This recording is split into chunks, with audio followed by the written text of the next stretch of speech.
कि मुश्किल है, ठीक नहीं लगेगा, तो आप ठाकुर जी को सब अर्जी रख सकते हो, ठाकुर जी के चरणों में अर्जी रख सकते हैं, ठाकुर जी सुनते। और जब उन्हें लगेगा कि इसका समाधान ये है, तो लगेगा ये तो हमें तो लग रहा है कि ये बोलना ठीक नहीं था, तो अपने आप वो हमें वहाँ से बोल देंगे, वहाँ से हमें कह देंगे। तो इसलिए आइए हम सब 20 मिनट के लिए समंदर के पार चलते हैं, सत्संग समंदर के पार। यहाँ जो ये टाइटल बना है ब्रह्मस्वरूप योगी जी महाराज, देखिए उस समय जब स्वामीनारायण भगवान की महिमा को 1927 में, जब 1927 में आज़ादी से 20 साल पहले, 1947 में आज़ादी थी, 20 साल पहले, देखिए उस समय स्वामीनारायण भगवान अक्षर पुरुषोत्तम अक्षरधाम की संस्था, मेरे दादा गुरु, मैं योगी जी महाराज का पोता शिष्य गिना जाऊंगा, इनका शिष्य उत्तम स्वामी जी महाराज और मैं उनका शिष्य। तो इस तरह से मेरे दादा गुरु जी का ये प्रसंग इस प्रकार देखिए। लीजिए इस अक्षर पुरुषोत्तम महाराज की प्रतिमा आपके साथ ले जाइए और वहाँ प्रयास जारी रखना, सत्संग का विकास अवश्य होगा।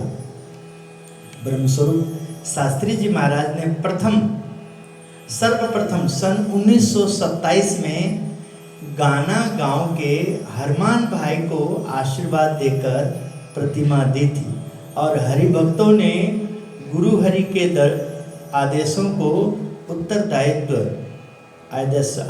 को अपना उत्तरदायित्व ही समझ लिया। केन्या युगांडा के छोटे छोटे गांवों में व्यवसायरत गुजराती सत्संगी हर रविवार को सत्संग सभा का आयोजन करने लगे।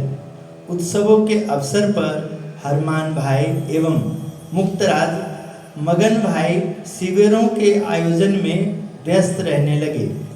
परिणाम स्वरूप मोम्बासा, नैरोबी केन्या तथा टरारो, जिंजा युगांडा आदि स्थानों में नियमित सत्संग केंद्रों की स्थापना हो गई। तो शास्त्री जी महाराज यानी मेरे दादा गुरु के गुरु शास्त्री जी महाराज 1927 में जो जय बुलाई थी ठाकुर जी की और आशीर्वाद दिए थे, उसको योगी जी महाराज किस प्रकार आगे लेके जा रहे। अभी जो 22 मार्च को भव्य शोभा यात्रा निकलनी और उत्तम धाम से यात्रा निकलेगी, तो इस प्रकार ये शोभा यात्रा के पूर्व तैयारी में जो भजन हो रहा है, माला हो रहा है, जो पूजा हो रही है, जो प्रार्थना हो रही है, जो गोष्ठी हो रही है, जो कथा प्रवचन सत्संग हो रहा है, उन सब में ध्यान रखा जा रहा है कि 22 मार्च दिन रविवार उत्तम धाम स्वामीनारायण मंदिर से जो यात्रा निकलेगी, अक्षर पुरुषोत्तम महाराज की महिमा, उत्तम धाम की महिमा, स्वामीनारायण की महिमा, उत्तम धाम के जो सेवक हैं, उत्तम धाम के जो संगत हैं, उनके वो 2 से 3 घंटे के यात्रा के दरमियान जहाँ जहाँ पड़ाव होगा, जिधर जिधर से निकलेंगे, वो जैसे इतर खुशबू देता है, ऐसे ये सभी संगत, सभी यात्रा सबके दिलों को भा जाए, छा जाए, सबको अच्छा लगे, सबको प्रेम हो, सबको खुशी हो कि बहुत अच्छे हम लोग भाग्यशाली हैं कि ये उत्तम धाम हमारे ही बाड़ेवाल में है। ये उत्तम धाम जो शोभा यात्रा निकली है, ये संत लोग, ये भक्तजन हमारे पास आते जाते हैं, हम इन लोगों को देखते रहते हैं, इतनी खुशी हो, तो भव्य यात्रा हो, इसके लिए प्रसंग को याद किया जाता है, उसमें से प्रेरणा लिया जाता है। अखिल भारत सत्संग परिषद के अध्यक्ष वक्तव्य में गुजरात के प्रसिद्ध कविवर नन्हालाल दलपत राम ने स्वामी श्री की विदेश धर्म यात्रा के विषय में कहा था कि सत्संग सागरों को लांघता है, सत्संग समंदर को पार करता है। उन्होंने अपने वक्तव्य में मंच पे बताए थे। सन 1945 में पूर्व अफ्रीका सत्संग मंडल के नाम से प्रारंभ हुई। जी देख लेना, टाइम तो नहीं तो आप कर देना, टाइम है ना, देख कुछ अंदर से। सन 1945 में पूर्व अफ्रीका सत्संग मंडल के नाम से प्रारंभ हुई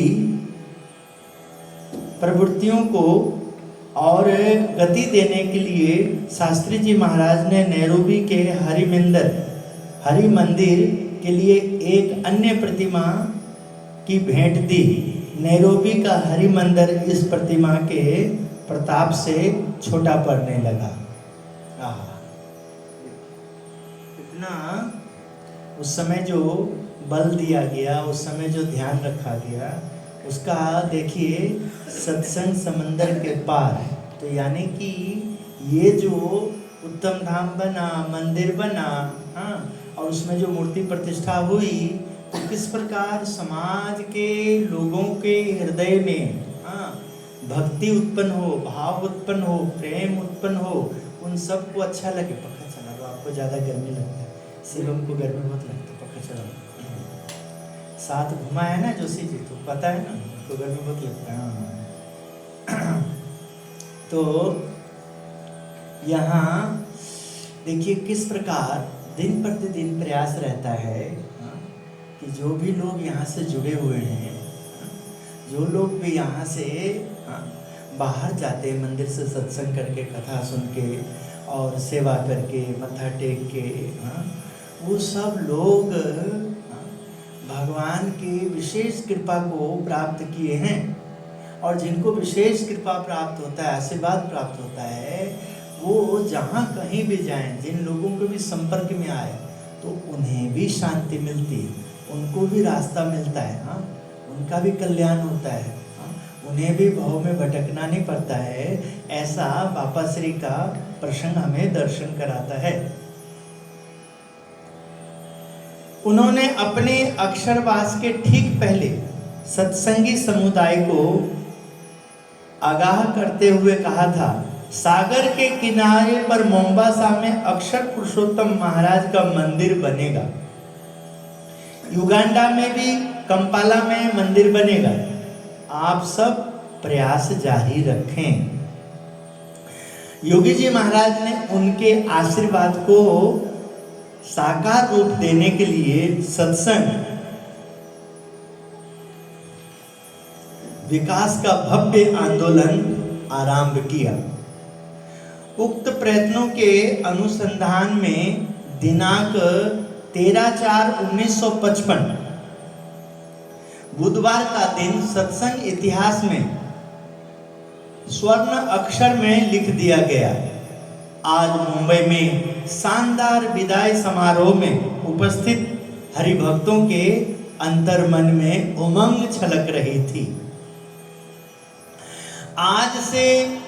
आज वे सत्संग प्रचार के लिए प्रथम विदेश धर्म यात्रा के लिए मंगलमय प्रस्थान कर रहे थे।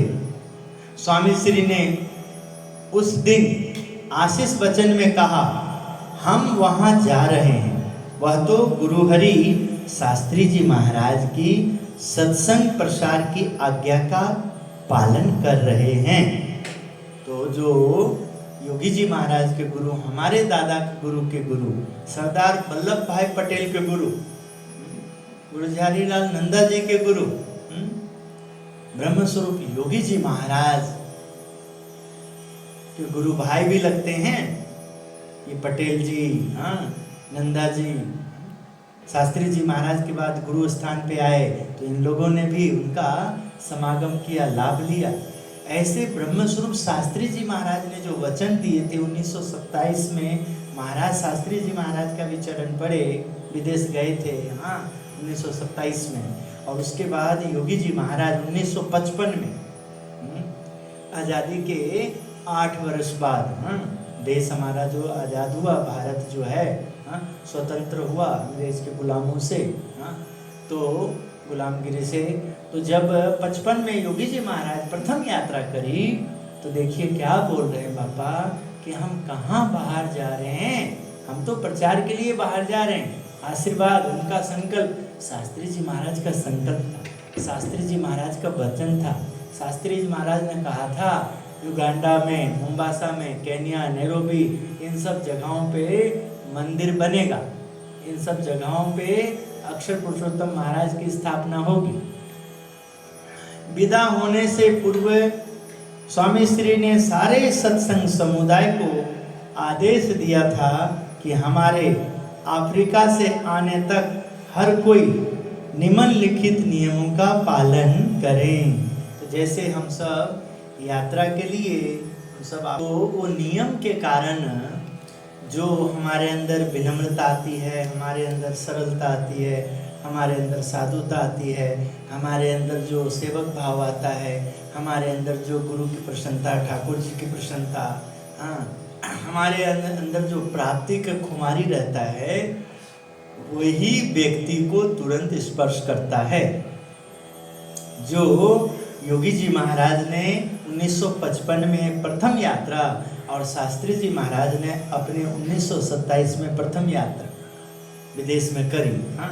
तो शास्त्री जी महाराज ने ठाकुर जी की महिमा और भगत जी महाराज ने जो वचन दिए थे, गुणातीत ने जो महाराज के बारे में कहे थे, तो शास्त्री जी महाराज ने अपने तरीके से मूर्ति दी, महिमा गाई, और योगी जी महाराज ने उनके और उन वचनों को विराट रूप देने के लिए सबको विदेश जाने से पहले नियम दी कि यात्रा करने से पहले ये नियम है भाई, ऐसे ऐसे रहना, ऐसे ऐसे नियम में रहना, ऐसे ऐसे सिस्टम लेके चलना कि जिससे सबको भाई अच्छा लगे।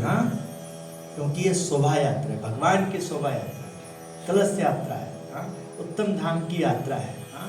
तो उत्तम धाम की यात्रा का सेवा जो अपने को मिली है, वो सेवा ही अपने को सुंदर बना देगा, वो सेवा ही अपने को तेजस्वी ओजस्वी बना देगा। उस सेवा में जितना हमारा मन अच्छा लगेगा, उतना ही हमारी आत्मा की प्रसन्नता, हमारे आत्मा में ठाकुर जी की प्रसन्नता, हमारी आत्मा प्रसन्न होगी। और जब आत्मा प्रसन्न होती है तो मन का खजाना बढ़ जाता है, इंद्रियों ये सब धन्य धन्य हो जाती है, एकदम गदगद हो जाती है सब इंद्रियां। तो जो उन्होंने नियम दिए थे वो नियम इस प्रकार है। एक, वचनामृत गडरा मध्य 28, गडरा अंत्य 2 कंठस्थ करें। आप सब गडरा मध्य के 28 और गडरा अंत्य के दूसरा वचनामृत, गडरा अंत्य प्रकरण 2 और गडरा मध्य प्रकरण 28, ये 2 वचनामृत को कंठस्थ कर लेना। कब बोले, कहाँ बोले, किस लिए बोले? कि अब हम यहाँ पर दैहिक रूप से नहीं होंगे, हम देश में नहीं होंगे, हम अब विदेश जा रहे हैं। तो जब हम विदेश जा रहे हैं तो यहाँ कोई सेवा में कमी ना रहे, यहाँ सबके साथ आत्मीयता बना रहे, सब आप लोग ठाकुर जी की प्रसन्नता पाओ, खूब बढ़िया सत्संग हो। उसके लिए प्रथम तो ये 2 वचनामृत को कंठस्थ करना, गडरा मध्य 28 और गडरा अंत्य का 2। उसके बाद दूसरा नियम दिया, गुणातीतानंद स्वामी के 10 उपदेश बिंदु कंठस्थ करें।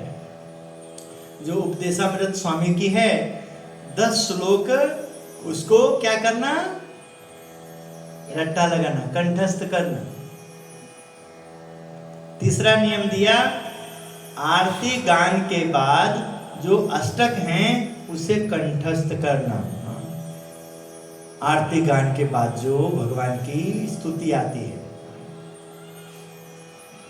अनंत कोटि दुरवि प्रकाशे धामाक्षरे मूर्तिमदाक्षरेण सार्थं सितं स्थिति गणातं त्वं भक्ति धर्मतनयं शरणं प्रपद्ये। सदैव सारंगपुरस्य रम्यै सुमन्दिरे अक्षरधाम तुल्ये साहाक्षरं मुक्तगणावृतं च श्री स्वामिनारायण नमः। तो ये जो अष्टक है, हाँ, महाध्यानम व्यासम विदधमजस्त्रम भगवतम, आरती के बाद जो श्लोक वगैरह गान किया जाता है, जय घोष किया जाता है, इन्हें कंठस्थ कर लेना।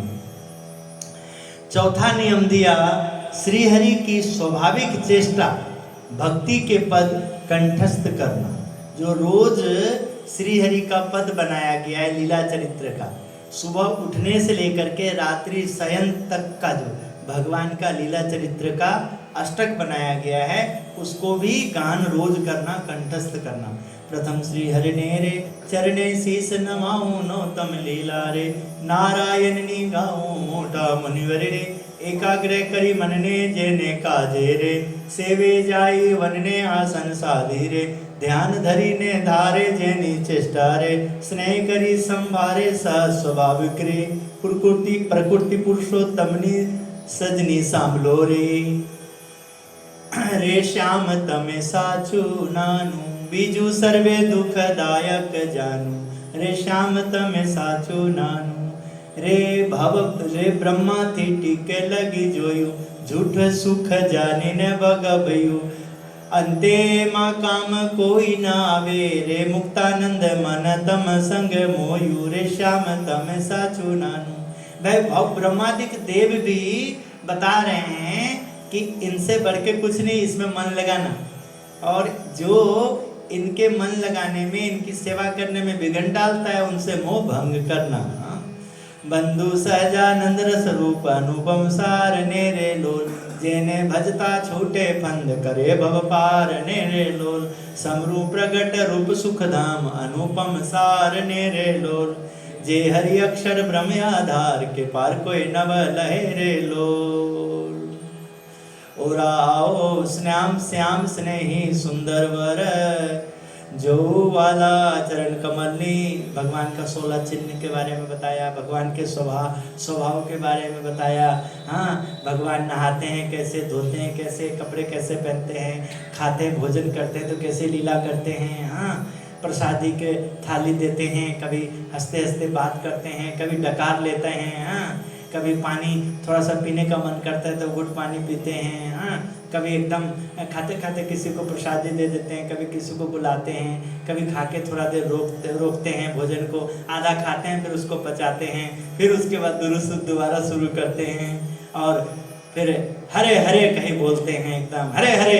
फिर कभी एकदम सा भोजन का समय हुआ, सबको बोलेंगे हरे हरे वासुदेव हरे, चलो भाई सभी वासुदेव हरे पत्थर धरे, खाने का पात्र लो और चलो भोजन लो। हाँ, किस प्रकार उसके बाद खाना खा के थोड़े से कोई दांत में फंस गया तो वो तीली लेकर के उसको साफ करते हैं। भोजन के बाद मीठा बढ़िया पान लेते हैं। हाँ, मुखवास लेने रे। हाँ, और इस तरह से भगवान जो है थोड़ा सा सैर करते हैं। हाँ, फिर आराम करते हैं, फिर माला रखते हैं बगल में, जब सोते हैं अपने पास में, दिल करता है तो एक आध माला जप लेते हैं। हाँ, फिर माला को रख देते हैं। हाँ, फिर कभी छींक आता है तो तुरंत रुमाल क्यों नहीं रखा, हाँ रुमाल रखा करो मेरे पास। हाँ, ठीक है। तो किस प्रकार भगवान बुलाते हैं। हाँ, ये सब लीला चेष्टा में सुबह उठते हैं, कैसा उनका दातन कैसे करते हैं, कैसा दातन पसंद करते हैं। हाँ, उठने के बाद पहले क्या बोलते हैं। हाँ, कैसे कैसे सब ये आधे घंटे का चेष्टा में सब वर्णन किया गया है। और पांचवा, रवि सभा में अवश्य उपस्थित रहें, यानी कि कैसे देखो मैनेजमेंट कर रहे हैं। हाँ, मेरे जाने के बाद एकदम सबका उत्साह बढ़ा रहे, तो वचनामृत दिया, गुणात्मक स्वामी की बातें दिया, आरती गुणगान चेष्टा वगैरह दिया, श्लोक वगैरह याद करने के लिए दिया, और उसके बाद रवि सभा में उपस्थित होने के लिए दिया कि रवि सभा में उपस्थित होंगे तो सब आपस में मैत्री बना रहेगा, सब रौनक बना रहेगा, इसलिए रविवार की सभा मिस नहीं करना। और छठा दिया, 2 कीर्तन कंठस्थ करें, तो 2 कीर्तन भी सीख लेना। याद हो जाना चाहिए। हाँ, 2 कीर्तन, सुखदायक रे स्वामी सहजानंद, अनुपम सार रे लो। तो भगवान की जो मूर्ति है सुखदायक है। हाँ, और अनुपम है, सबके लिए मनोहर है, ये सब याद कर लेना।